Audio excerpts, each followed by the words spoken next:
La meilleure chose que tu peux apprendre, c'est comment est vraie la parole de Dieu et comment Dieu t'aime. Dieu veut le meilleur pour toi. Il veut que tu vives vieille, 120 ans. Ouh là là!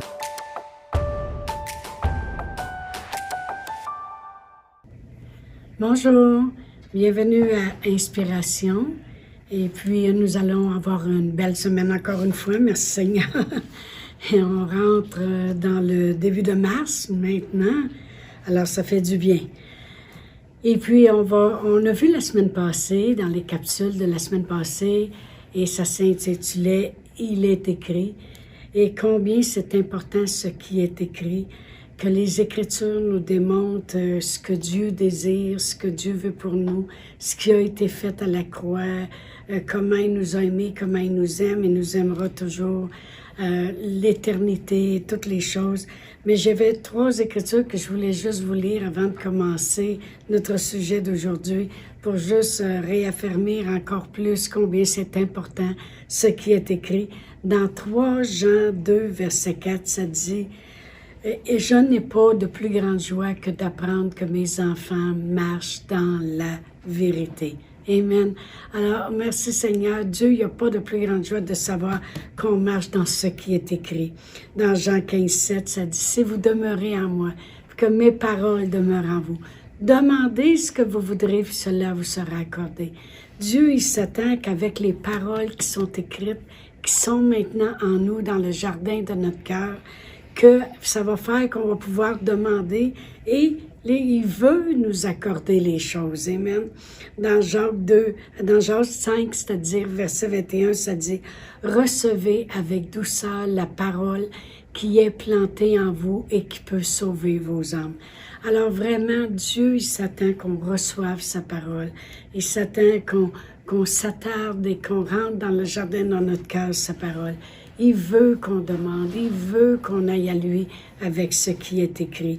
Alors vraiment, nous allons continuer aujourd'hui. C'est pas tout à fait le même thème, mais ça s'associe bien parce que j'ai appelé ça « Jésus au complet ». Et vous savez, je veux laver des vieilles idées, je veux laver des façons de penser, des qu'en dira-t-on. Puis je veux vraiment remplacer avec la parole de Dieu pour qu'on comprenne vraiment qu'est-ce que je veux dire par Jésus au complet. Parce que vraiment, les gens, des fois, comprennent, ils sont approchés, ils se sont fait approcher pour dire « Écoute, le Seigneur Jésus veut faire cela dans ta vie. Jésus veut agir dans ta vie. Jésus est là pour toi si tu le veux aujourd'hui. » Et les gens reçoivent Jésus, mais en partie, et non pas au complet. Ils comprennent maintenant que Jésus est mort pour eux, qui est la chose la plus importante, parce que c'est ça qui est notre billet d'entrée pour le ciel. C'est que Jésus a fait le chemin et que nul ne va au Père que par Jésus. Alors, si je veux un jour m'en aller au Père éternel, j'y vais par Jésus. Amen, il est le chemin. Mais les gens, ils pensent que ça s'arrête là, puis je vais prouver par la parole de Dieu qu'il y a plus encore, que Jésus, on peut l'avoir au complet. Amen. Gloire à Dieu. Alors, vraiment, on va regarder des exemples, comme j'ai dit dans la parole de Dieu, mais je pensais aussi comme, vous savez, moi, je pourrais inviter des gens chez moi, préparer un repas avec une belle entrée, après ça, une autre entrée avec la salade, après avoir fait mon entrée principale, et après ça, faire le repas, le dessert, puis le digestif et tout le kit. Et si une personne, elle arriverait, puis elle regarde tout ça, puis c'est bien beau, elle prend une bouchée du repas, puis après ça, elle arrête, ça serait décevant pour moi. J'ai déjà des fois payé des choses à des gens et puis les gens, ils ont picossé puis ils ont mangé à peine. C'est décevant parce que tu fais quelque chose puis tu aimerais que les gens participent au complet puis voient au complet le goûter de ton entrée, de ton repas et toutes ces choses-là. Mais des fois, je ressens, surtout quand je parlais avec les gens depuis tant d'années, qu'ils ont goûté un peu Jésus, mais ils l'ont jamais apprécié, puis ils n'ont jamais connu au complet qu'est-ce que Jésus a fait et qu'est-ce qu'il veut apporter dans leur vie. Je vais lire dans Romains 8, 32. Je vais tourner. Romains 8, 32. Et je vais lire la parole de Dieu qui nous dit, lui, en parlant de Dieu, qui n'a point épargné son propre Fils, mais qui l'a livré pour nous tous, comment ne nous donnera-t-il pas aussi toutes choses avec lui? Alors, lorsque je reçois Jésus, je peux recevoir aussi toutes choses avec lui, qui veut dire Jésus au complet, tout ce que Dieu a voulu nous donner. Amen. Dans Jean 19, 30, la parole de Dieu dit que quand Jésus, lorsqu'il était sur la croix et qu'il souffrait beaucoup, ils lui ont offert du vinaigre. Ça dit, quand il lui prit le vinaigre, il dit, « Tout est accompli. » Et baissant la tête, il rendit l'esprit. Je veux qu'on regarde pendant quelques instants, qu'est-ce que c'est ça, tout est accompli? Parce que dans Matthieu 5, 17, je vais tourner encore une fois, il y a des écritures des fois que j'écris sur ma feuille, mais souvent, c'est des écritures que j'ai rajoutées par après. Dans Matthieu 5, 17, Jésus a dit, « Ne croyez pas que je sois venu pour abolir la loi et les prophètes.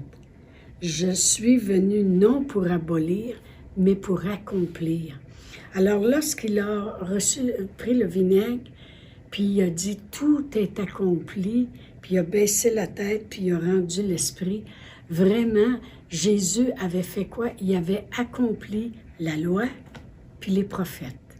Alors, on va aller dans une écriture dans Luc 9, et puis on va regarder lorsque notre Seigneur Jésus était avec ses disciples, et il en a pris quelques-uns à part, Pierre, Jean, Jacques, Pierre, Jean et Jacques, et il a monté sur la montagne avec eux, et voici ce qui est arrivé. Je vais lire à partir du verset 28 jusqu'à 33.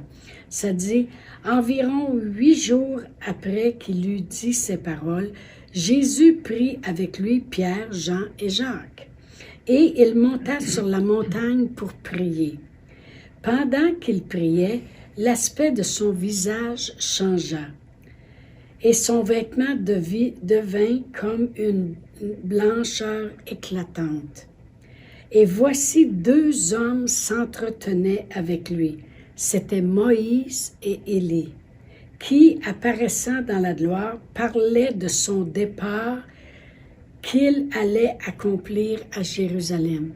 Alors voyez-vous, Moïse et Élie se sont entretenus avec Jésus et ils parlaient de son départ, comment il allait partir, ce qu'il allait vraiment faire et ce qu'il allait accomplir à Jérusalem.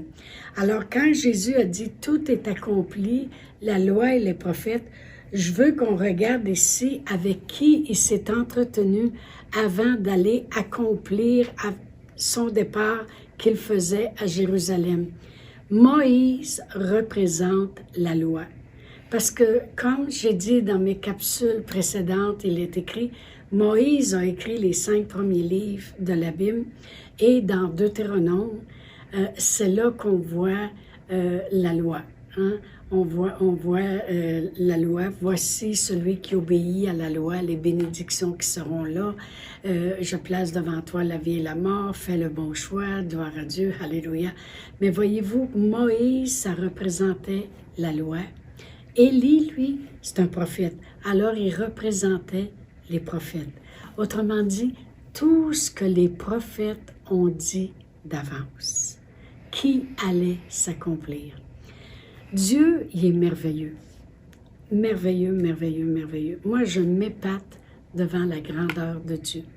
Parce que lorsque Jésus arrivait le temps où il devait donner sa vie, il devait accomplir quelque chose à la croix, Dieu lui a fait, il a fait revoir la loi avec Moïse, puis les prophètes avec Élie.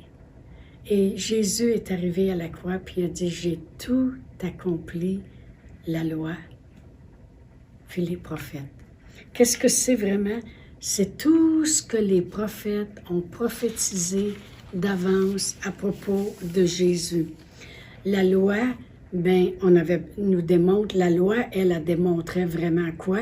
Que jamais on serait parfait de nous-mêmes. Puis la loi démontrait vraiment qu'on avait besoin d'un sauveur. Alors, Jésus a accompli la loi et la parole de Dieu nous dit dans Galates que Christ, maudit est quiconque est pendu au bois, puis Christ nous a rachetés de la malédiction de la loi. Alors, lorsque Jésus mourait sur la croix, il accomplissait la punition de la loi. Alors, tout est accompli pour ça. Mais aussi, il a accompli les prophètes. Les prophètes ont dit d'avance des choses. C'est merveilleux que Dieu lui a fait rencontrer un homme de la loi, puis l'homme qui représente les prophètes. Ésaïe a prophétisé d'avance que Jésus souffrirait pour nous, qu'il subirait le châtiment, qu'il mourrait, dans d'autres chapitres, il prédisait qu'une vierge donnerait naissance à l'enfant Jésus, qu'il naîtrait, qu'il serait appelé admirable, qu'il serait appelé tout-puissant. Alors Jésus a même accompli tout ce que les prophètes ont dit de lui ou ont écrit à propos de lui. C'est merveilleux. Alors, il l'a accompli. Ça veut dire que dans Ésaïe, si je tombe dans Ésaïe, je vais juste aller rapidement pour vous montrer quelque chose. Si je vais, exemple, dans Ésaïe 53, Ésaïe prophétisait d'avance, puis il disait, « Mais il a été blessé pour nos péchés, brisé par nos iniquités. » Au verset 5 de Ésaïe 53. Mais qu'est-ce qui arrive, c'est que Jésus, il subissait, il était blessé pour nos péchés, brisé pour nos iniquités. Il le faisait. À la croix, il l'a fait. Mais aussi, la Bible a dit, le châtiment qui nous donne la paix est tombé sur lui. Il a subi à la croix ce que le prophète disait, qu'il subirait un châtiment qui nous procure la paix. Alors, si Jésus dit c'est accompli, ça veut dire que c'est accompli que j'ai la paix. Et après ça, ça dit « Et par ses meurtrissures, nous sommes guéris ». Ça veut dire que quand Jésus accomplissait ce que le prophète dit, les meurtrissures, il savait que nous, on serait guéris. Si lui, il a accompli le bout des meurtrissures, bien, le bout de la guérison, il est accompli aussi. Jésus au complet. Quand je parle de recevoir Jésus au complet, c'est recevoir tout ce qu'il a fait lorsqu'il nous a rachetés de la malédiction de la loi et lorsqu'il a accompli tout ce que les prophètes ont écrit de lui. Amen. Ils ont écrit qu'il serait notre sauveur. Bien, il a été à la croix, celui qui subissait le châtiment pour qu'on ait la paix, qui mourait puis payait le prix de la malédiction pour qu'on soit sauvé. S'il en a fait une partie, l'autre partie se fait aussi, parce que tout est accompli. Cette semaine, je vous parle vraiment de Jésus au complet. Vous savez, Dieu veut qu'on aille au paradis à la fin de nos jours.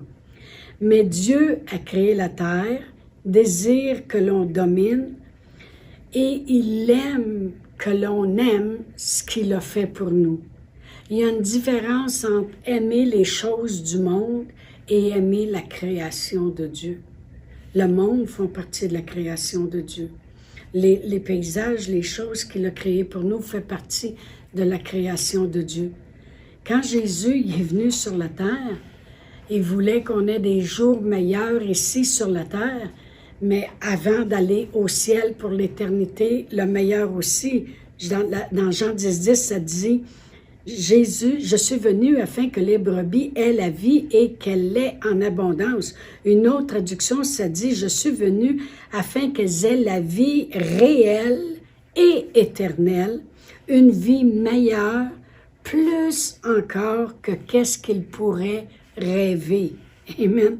Alors Jésus est venu pour que j'aie une vie meilleure, amen, sur la terre, pendant que je suis ici et que j'aille au ciel un jour après avoir passé une vie meilleure ici. Si ce n'était pas le cas, que c'est nécessaire qu'on ait une vie meilleure ici avant d'aller au ciel, Jésus ne se serait pas promené de lieu en lieu en guérissant le monde, puis en changeant les situations du monde, en redonnant la vue à l'aveugle, en renvoyant libre l'opprimé, en pardonnant les péchés aux gens. Mais pourquoi il faisait ça? Parce qu'il est venu pour qu'on ait la vie réelle, une vie meilleure. Je peux avoir une vie meilleure avant d'aller au ciel pour l'éternité. Amen. Lorsqu'il nous enseignait à dire le Notre Père, qu'est-ce qu'il a dit?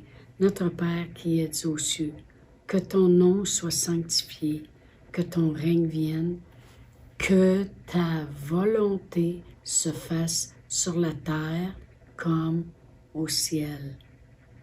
On aurait un choc pour notre système nerveux d'arriver au ciel quand on n'a jamais expérimenté les bonnes choses sur la terre que Dieu veut qu'on ait. Mais quand je commence à connaître Dieu, puis sa bonté, puis sa grandeur, quand je vais arriver au ciel, je vais avoir un petit avant-goût de qu'est-ce que c'est pour l'éternité. Amen. C'est pour ça qu'il a envoyé ses disciples. On avait déjà vu ça dans Luc 9. Et dans Luc 10, il en avait envoyé à un moment donné 70. Puis il lui disait, guérissez les malades. Si ce ne serait pas nécessaire d'avoir le meilleur là, pourquoi il envoyait des disciples? Pourquoi il en envoyait 70 puis il disait, allez guérir les malades? Dites-leur que le royaume des cieux vient de s'approcher d'eux. Pourquoi qu'il aurait tant voulu changer la vie des gens sur la terre si ça ne serait pas nécessaire? Non, il est venu pour qu'on ait la vie puis qu'on l'ait en abondance. Moi, je veux Jésus au complet. Le diable, il aimerait ça, puis il fait parler le monde, puis il lui fait dire des fois, c'est l'enfer. Mais moi, j'aime à dire le contraire. Moi, j'ai le ciel sur la terre. Jésus, il n'a pas créé la terre, puis dire, voici, arrangez-vous, puis si vous êtes malade, vous mourrez, puis de toute façon, c'est un début de l'enfer avant que vous arriviez au ciel. Non, non, non. Que sa volonté se fasse sur la terre comme au ciel. Il a voulu qu'on expérimente le ciel, une petite partie, un petit peu, avant d'aller goûter pour l'éternité la grandeur de Dieu. Jésus au complet. On va continuer cette semaine et je vous dis à demain. Au revoir. Chantal Paulus est avec vous tous les jours du lundi au vendredi sur Facebook et YouTube. Vous pouvez écrire à Chantal en privé sur Messenger. Si vous désirez faire un don par Interac, voici l'adresse courriel capsule.inspiration au pluriel @gmail.com. Le mot de passe est inspiration au pluriel. Vous pouvez aussi faire un don par www.eslr.org/DONS.